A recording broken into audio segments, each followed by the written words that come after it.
सुप्रभात छात्रों, आज हम अपने हिंदी पुस्तक का पाठ 2 जल ही जीवन वो पढ़ेंगे। जल ही जीवन है, यानी आपको पता है कि हमारे जीवन में पानी की कितनी महत्ता है, तो इस चैप्टर में हम वही पढ़ेंगे।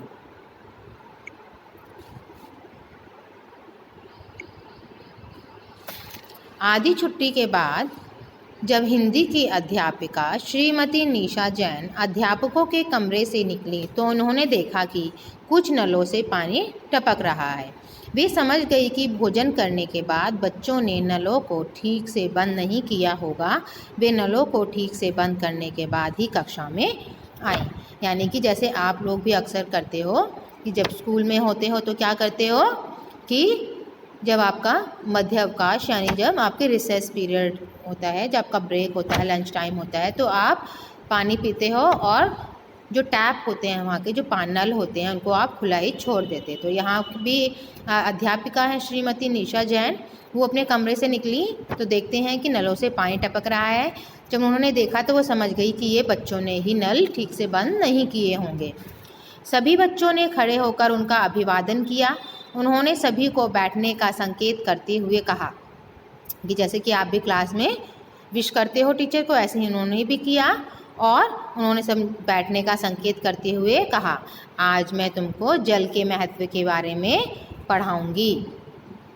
जब तुम्हें गर्मी के दिनों में बहुत प्यास लगती है तब तुम क्या करते हो? फ्रीज से ठंडे पानी की बोतलें ही निकालते हो ना? सभी बच्चे जोर से बोले, हाँ मैडम, तब हम खूब पानी पीते हैं। अध्यापिका ने पूछा, क्यों? बच्चे बोले, क्योंकि हमें प्यास लगती है। अध्यापिका बोली, तुम सबने ठीक कहा, पानी के अलावा हमारी प्यास किसी और चीज़ से बुझ ही नहीं सकती।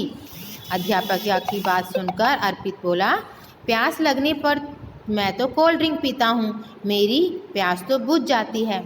आप लोग भी ऐसा ही करते हो ना, जब आपको प्यास लगती है तो आपको पानी की जगह कुछ और पी लेते हो ना, कोल्ड ड्रिंक पी लेते हो, कोई शरबत पी लेते हो, जूस पी लेते हो। लेकिन जिस तरह से प्यास पानी से बुझ सकती है वैसे किसी अन्य पेय पदार्थों से प्यास इतनी जल्दी नहीं बुझती। तो अध्यापिका ने जब पूछा तो अर्पित कहता है कि मैं तो कोल्ड ड्रिंक पी लेता हूँ। अध्यापिका बोली, लेकिन कोल्ड ड्रिंक पीने से प्यास अच्छी तरह नहीं बुझती। जब बहुत अधिक लगती है तब हम क्या करते हैं? हम गटागट बहुत सारा पानी पी जाते हैं।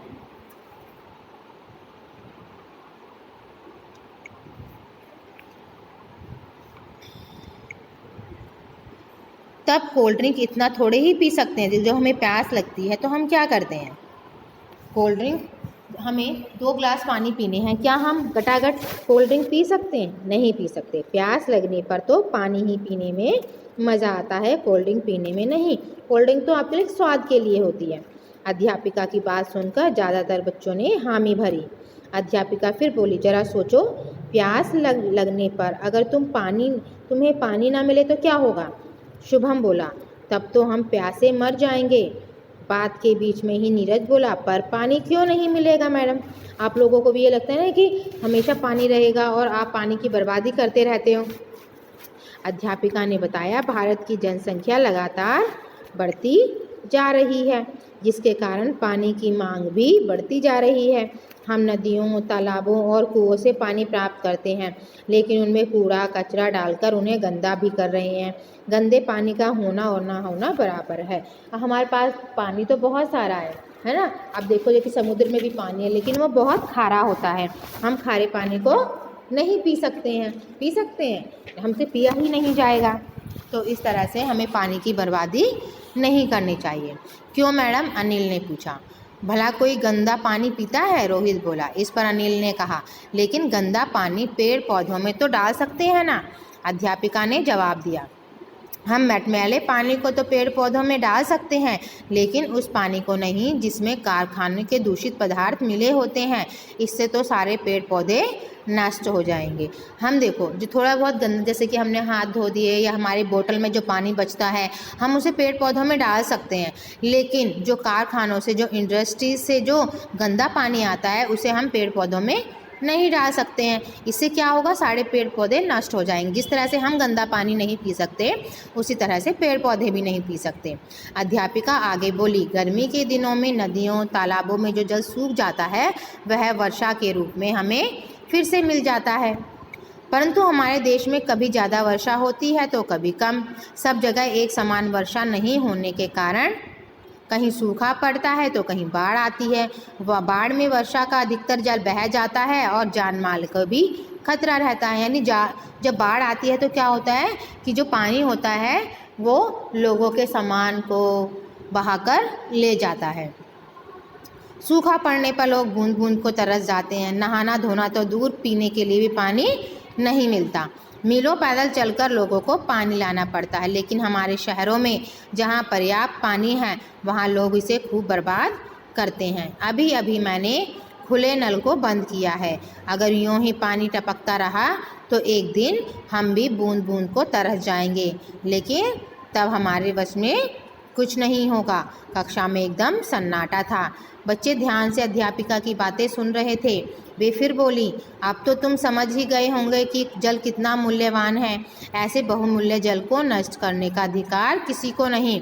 अब तुम सब बताओ कि इसे बचाने के लिए क्या कर सकते हो। आकृति बोली, ज़रूरत पूरी हो जाने के बाद नल हमेशा हम बंद रखेंगे। तो आप लोगों को भी ऐसा ही करना चाहिए। आप भी विद्यार्थी हो, है ना, तो आपको भी, चाहे आपका घर हो या आप कहीं बाहर भी जाते हो, अगर आपको ऐसा लगता है कि पानी बर्बाद हो रहा है तो आप उस नल को बंद कर सकते हो।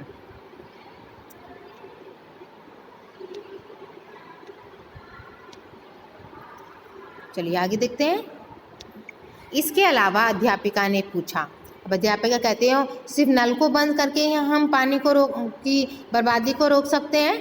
पानी का उतना ही प्रयोग करेंगे जितना ज़रूरत हो। रुचि बोली, हाँ, हमें उतना ही प्रयोग करना चाहिए पानी जितना कि उसकी ज़रूरत हो। बहुत अच्छा।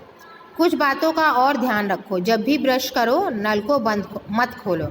आप लोग होते हैं कि जब हम ब्रश करते हैं तो नल को खोलते रहते हैं। नहीं, हमें जब कुल्ला करना होता है, मुंह साफ़ करना होता है, तभी उसे नल को खोलना चाहिए। इससे बहुत पानी बचता है। नहाते समय शावर या फव्वारे खोलकर मत नहाओ। बाल्टी और मग का प्रयोग करना चाहिए। इससे पानी कम खर्च होता है। फर्श को पानी से धोने की बजाय पोंछा मारकर ही साफ़ कर लें। इससे बहुत पानी बचता है। फल सब्जी धोने के बाद पानी को पेड़ पौधे में डाल दो। ठीक है, जैसे कि हम सब्जियां धोते हैं तो और जो पानी बचता है तो उसको हमें पेड़ पौधों में डाल देना चाहिए। इससे पानी बेकार नहीं होगा, पेड़ पौधों को भी लाभ पहुंचेगा। इसी प्रकार हम क्या करते हैं, कपड़े धोते, बर्तन साफ़ करते और कार स्कूटर आदि धोते समय अगर थोड़ी सी सावधानी बरती जाए तो बहुत सारा जल बच सकता है। जैसे कि हम घर में कपड़े धोते हैं, कपड़े धोने के बाद जो पानी बचता है उससे हम पोंछा या घर की सफाई कर सकते हैं। तो इस तरह से हम थोड़ी थोड़ी सावधानी करके जल को बचा सकते हैं। घंटी बजी तो अध्यापिका फिर बोली, आज से तुम सब पानी की बचत एवं उसका उचित उपयोग करना शुरू कर दो, क्योंकि जल ही जीवन है। सभी बच्चों ने सिर हिलाकर हामी भरी और भविष्य में जल का सही ढंग से प्रयोग करने का वचन दिया। तो इस पाठ को आप अच्छी तरह से पढ़ोगे और इसके जो कठिन शब्द हैं वो भी आप कॉपी में लिखोगे। ठीक है, और इस चैप्टर में आपको कोई प्रॉब्लम है तो जब आपकी ऑनलाइन क्लास होगी जूम पर तब आप क्वेश्चन पूछ सकते हो। तो आज के लिए इतना ही। Goodbye everyone and thank you very much.